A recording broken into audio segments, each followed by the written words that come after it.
माननीय सदस्य श्री मनीष तिवारी जी।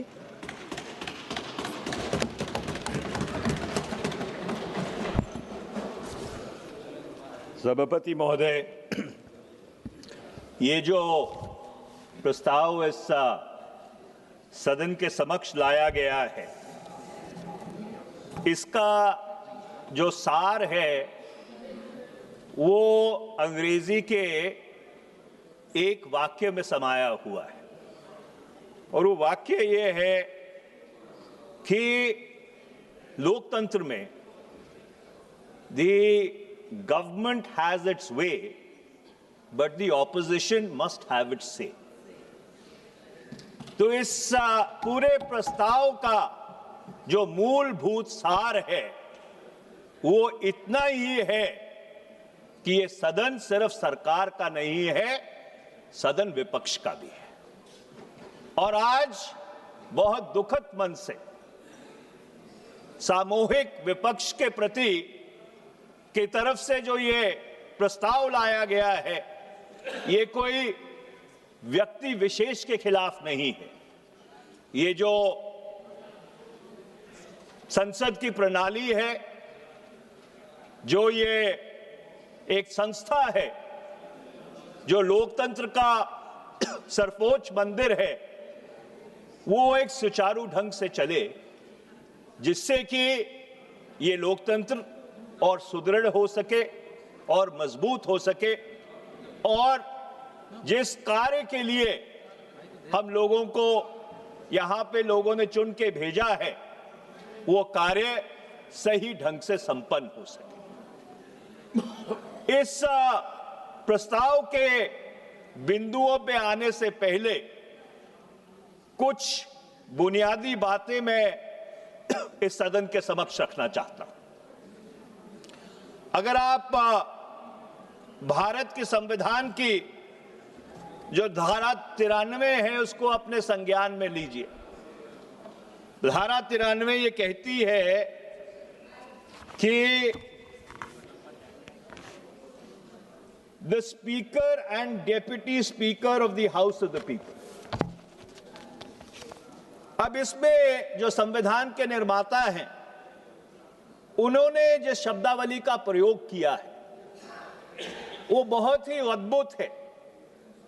वो कहते हैं the house of the people shall as soon as may be choose 2 members of the house to be respectively speaker and deputy speaker thereof। सभापति महोदय, संविधान के निर्माताओं ने शब्द का प्रयोग बहुत ध्यान से किया है। अध्यक्ष और उपाध्यक्ष के चयन की बात की है, चुनाव की बात नहीं की। ये दूसरी बात है कि जब रूल्स ऑफ प्रोसीजर बने इस हाउस के, तो रूल 5 और 7 के तहत हमने, रूल 7 और 8 के तहत हमने उसको चुनाव में परिवर्तित कर दिया। पर जो संविधान के निर्माता थे, उनकी ये मंशा थी कि the speaker and the deputy speaker should be chosen, and the reason why the word chosen was used was that the speaker and the deputy speaker should command the respect of the widest section of the house. और उसमें कुछ बातें implied थी, objectivity, impartiality, सभी को एक ही तरीके से देखना, ये चीजें उसमें इंप्लाइड थी। और जब धारा 94 के ऊपर संविधान में बहस हुई तो बड़े प्रोफॉर्मा बहस हुई थी, और बहस इस बात पे थी कि अगर किसी कारणवश स्पीकर को या अध्यक्ष को अपना इस्तीफा देना पड़ गया तो क्या इस्तीफा उसको राष्ट्रपति को देना चाहिए कि उपाध्यक्ष को देना चाहिए। कामत साहब जो संविधान सभा के सदस्य थे, वो एक प्रस्ताव लेके आए थे कि जब अध्यक्ष को इस्तीफा देना है तो उनको राष्ट्रपति को देना चाहिए।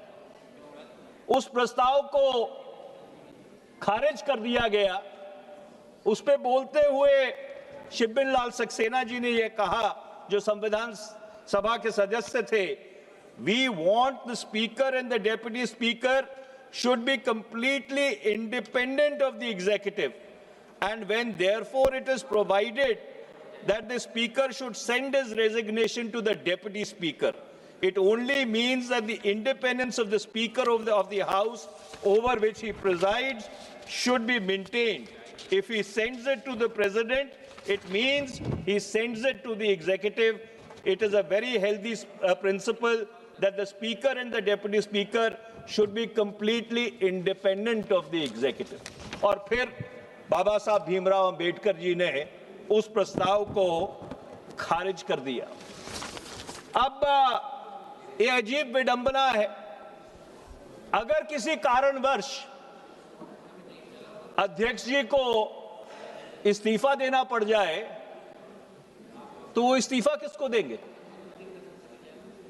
क्योंकि जिस व्यक्ति को, जिस संस्था को उन्होंने इस्तीफा देना है, आपने पिछले 6 वर्ष से तो उसको चिन्हित ही नहीं किया। संविधान में साफ तौर पे ये लिखा गया है कि there shall be, not may be, there shall be a speaker and a deputy speaker. Deputy speaker को एक संवैधानिक दर्जा दिया गया है और पिछले 6 वर्ष से इस सदन में सरकार की तरफ से कोई जवाब नहीं है कि वो डेप्यूटी स्पीकर क्यों नहीं बनाया गया। तो इसलिए अगर संविधान की मर्यादाओं का इस तरह से खिलवाड़ होगा तो फिर इसका बड़ा नकारात्मक असर संवैधानिक प्रणाली पे ऊपर पड़ेगा। सभापति महोदय, बहुत जिम्मेदारी से मैं ये बात कहना चाहता हूं कि अगर आप भारत के संविधान को अपने संज्ञान में लें तो अध्यक्ष या उपाध्यक्ष को कोई विशेष दर्जा नहीं दिया गया। संविधान ने या संविधान की धाराओं ने ना अध्यक्ष को ना उपाध्यक्ष को कोई विशेष दर्जा दिया है। He is only the first among the equals.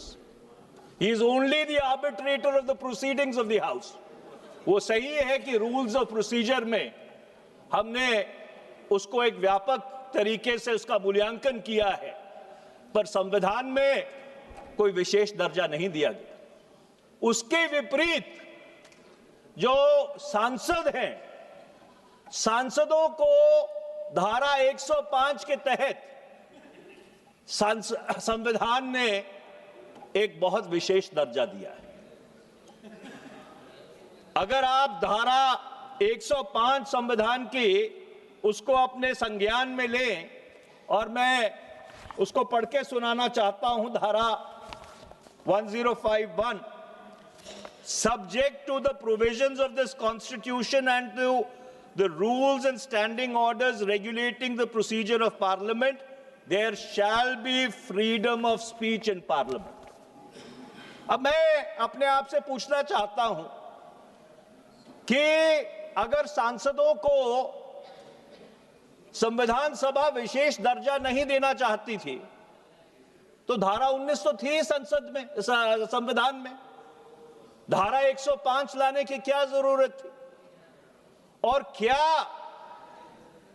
जो रूल्स ऑफ प्रोसीजर हैं या स्टैंडिंग ऑर्डर्स हैं या डायरेक्शंस हैं, वो क्या जो एक संवैधानिक आजादी दी गई है उसको कम कर सकते हैं?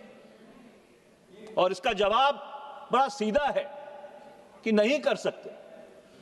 The only reason why that freedom of speech and expression is subject to rules and standing orders was because the framers of the Constitution were very clear that there should be some minimum guardrails.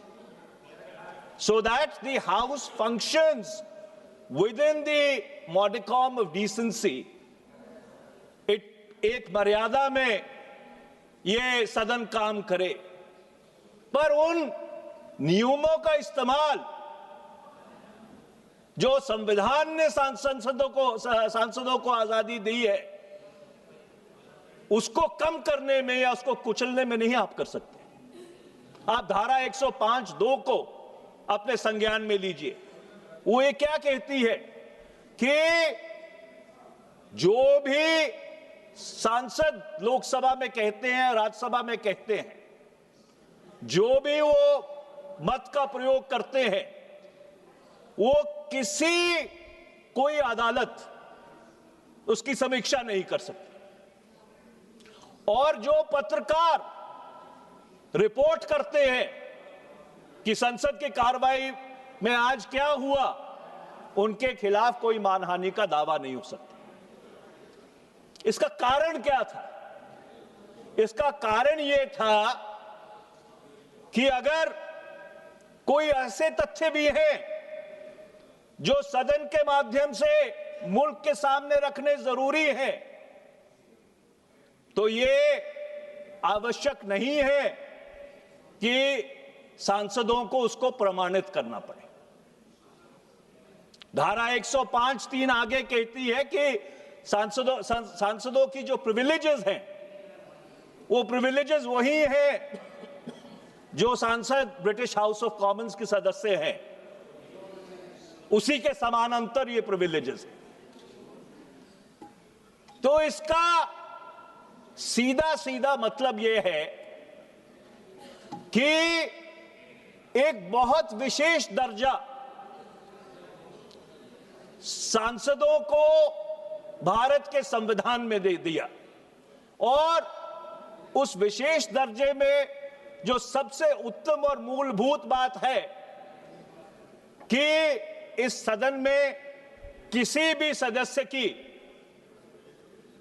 जो freedom of speech and expression है, जो अधिवक्ता की आजादी है, उसके ऊपर कोई रोक नहीं लगा सकता। और मैं बहुत जिम्मेदारी से यह बात कहना चाहता हूं कि उसके ऊपर जो व्यक्ति या जो आसन है, वो भी रोक नहीं लगा सकता। That is the constitutional position. और इस संसद को यहां तक विशेष अधिकार दिया संविधान के निर्माताओं ने कि अगर आप धारा 122 को अपने संज्ञान में ले, धारा 122 ये कहती है कि सदन की किसी कार्रवाई को कोई अदालत अपने संज्ञान में नहीं ले सकती। No procedural irregularity can also be inquired into by any court of law. ये अख्तियार सदन ने, संविधान ने न्यायपालिका को भी नहीं दिया। ये तो एक्सक्यूज मी यार भैया, ये कर्टसी है जो हम न्यायपालिका को एक्सटेंड करते हैं धारा रूल 3521 के तहत कि जो न्यायपालिका में कार्रवाई होती है उसके ऊपर हम यहां बहस नहीं करते, पर संविधान में ऐसा कोई स्टॉपेल नहीं है।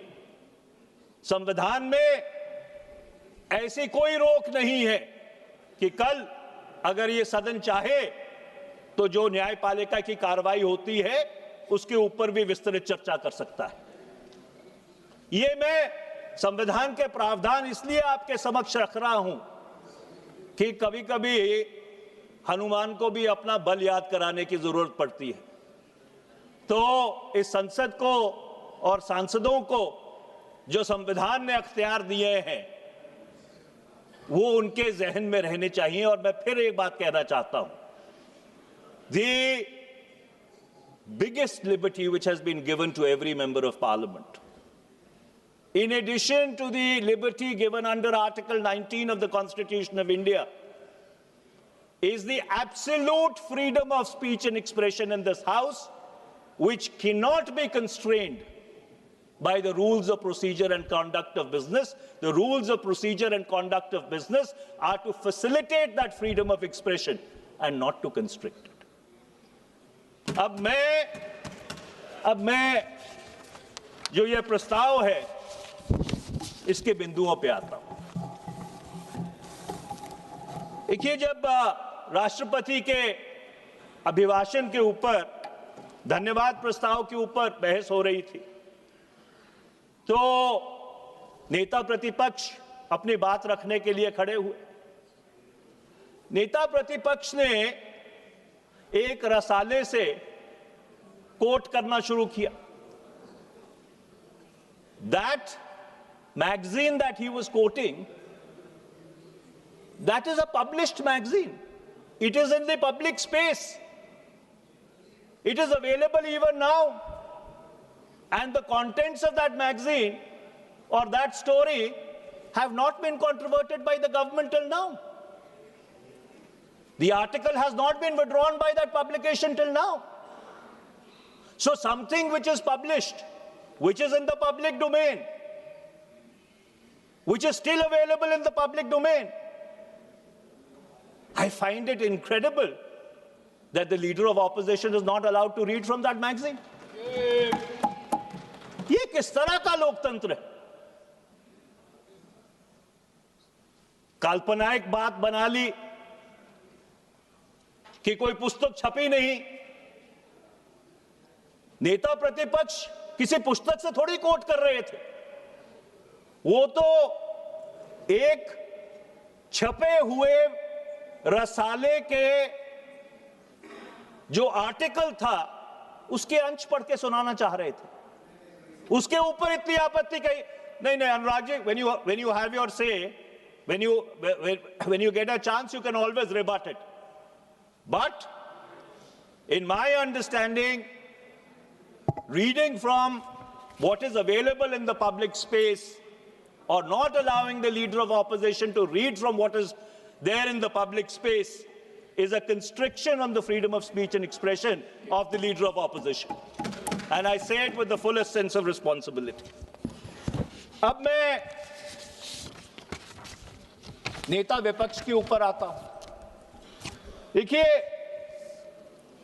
जो salaries and allowances of LOP act 1977 है, उसने नेता प्रतिपक्ष को एक स्टैट्यूटरी दर्जा दिया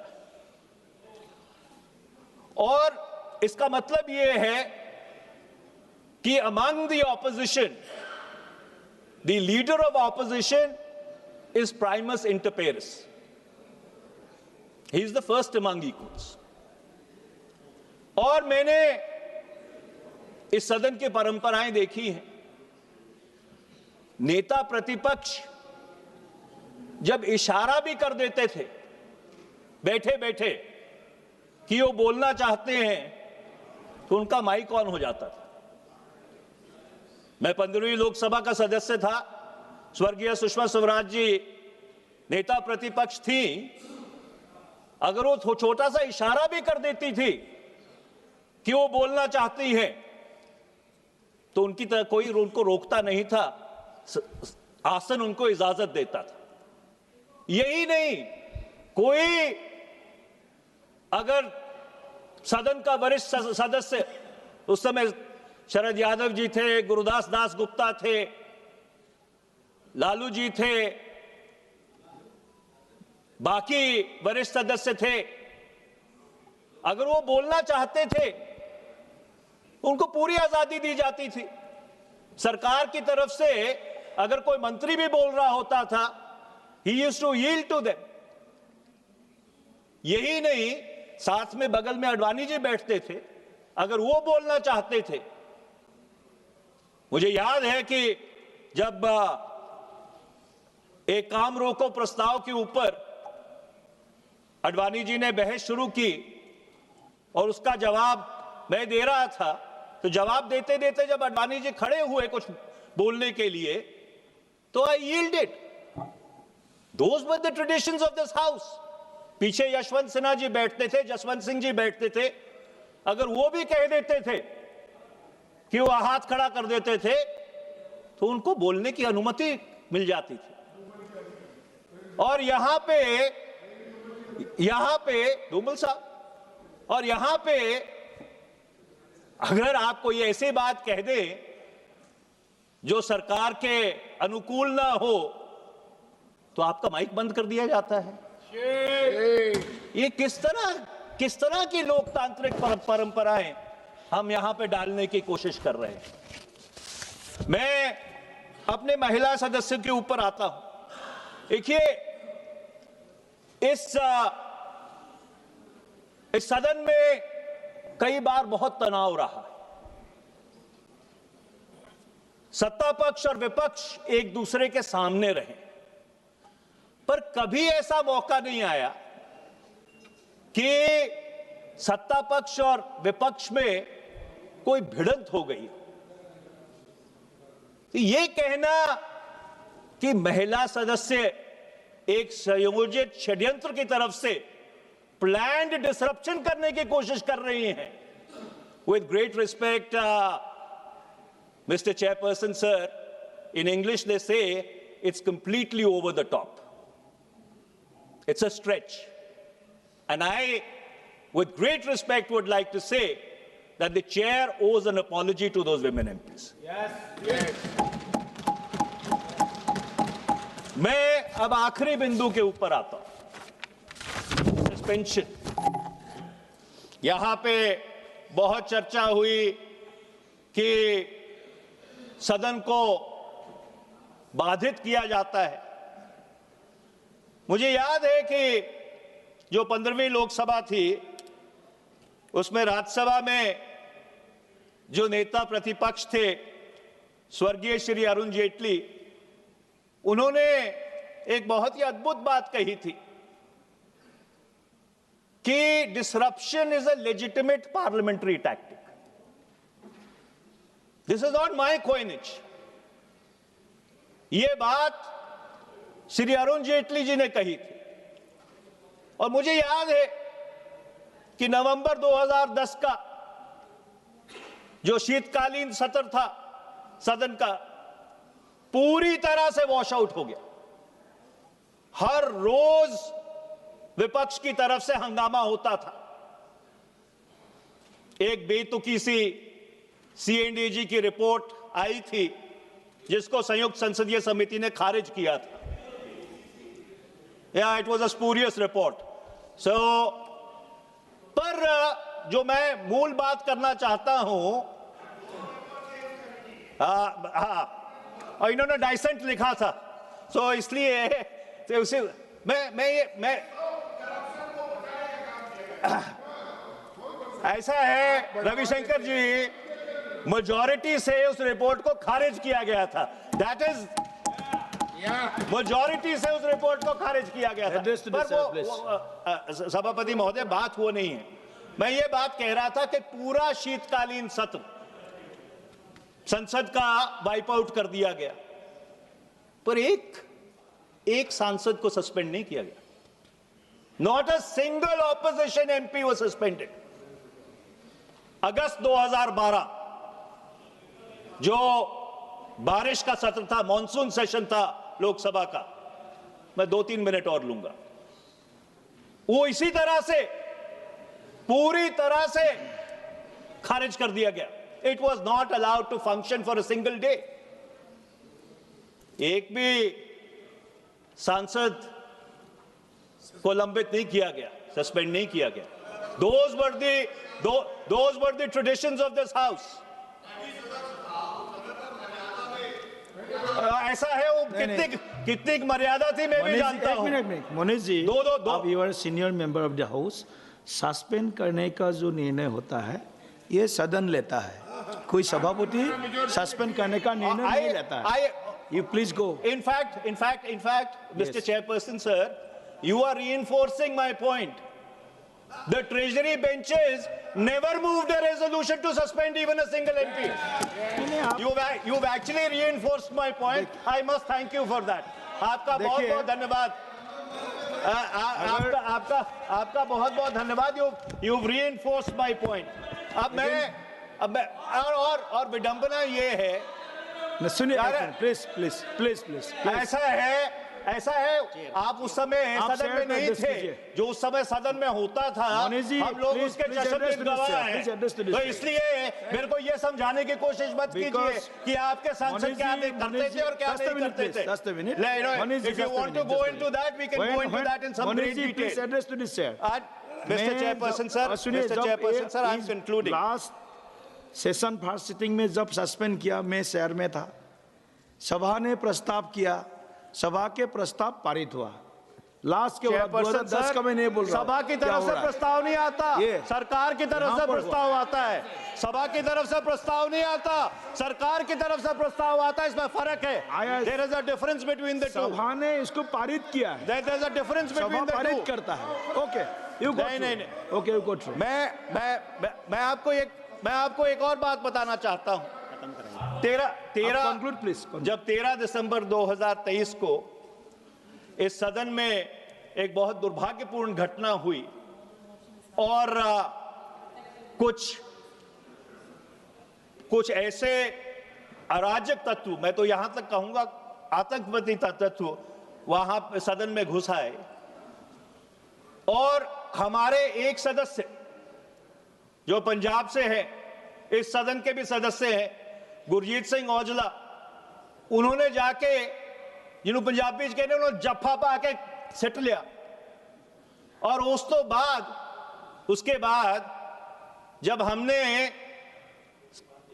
सरकार से स्टेटमेंट मांगा था, डिस्कशन भी नहीं मांगा था, स्टेटमेंट मांगा था कि इतना बड़ा सिक्योरिटी ब्रीच कैसे हो गया, आपने सारे सामूहिक विपक्ष को उठा के बाहर फेंक दिया। The entire opposition was suspended. What kind of democratic traditions are these? And today that man who actually saved this house the other day, he's sitting on the steps outside suspended. I think we should hang our heads in shame. Please conclude. Ultimately, let me conclude by saying, Mr. Chairperson, sir, it is unfortunate that there has been no discussion on critical national and international issues. Questions are routinely disallowed at the threshold. Adjournment motions and Rule 193 discussions are disallowed. And हमारी पीड़ा क्या है?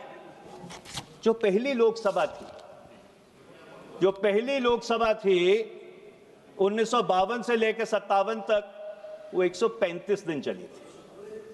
जो 17वीं लोकसभा थी वो सिर्फ 55 दिन चली थी। From 135 days we have come down to 55 days.